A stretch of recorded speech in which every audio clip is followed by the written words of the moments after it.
کون سے اعمال ہیں جس کو دیکھ کے اللہ ذو الجلال مسکراتے ہیں؟ آؤ کسی کو اگر یہ پریشانی ہے کہ میرا حساب ہوا تو کیا بنے گا، کوئی ایسے کام کر لو کہ حساب ہو ہی نہ۔ کون سے اعمال ہیں؟ رسول اللہ صلی اللہ علیہ وآلہ وسلم نے فرمایا، جب انسان اپنے گھر میں ہوتا ہے،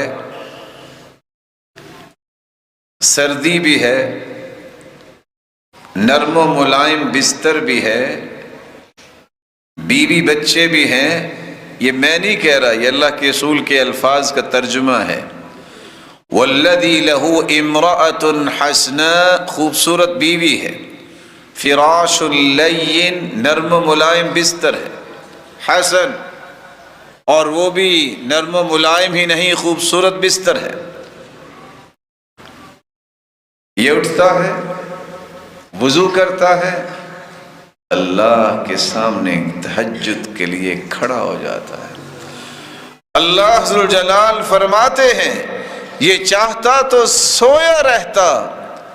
اللہ ذو الجلال اس بندہ مومن کو جو تہجد کے لیے اٹھتا ہے اسے پسند بھی کرتے ہیں اور اسے دیکھ کر مسکراتے ہیں۔ اس کا مطلب یہ نکلا کہ اس کا حساب نہیں ہو۔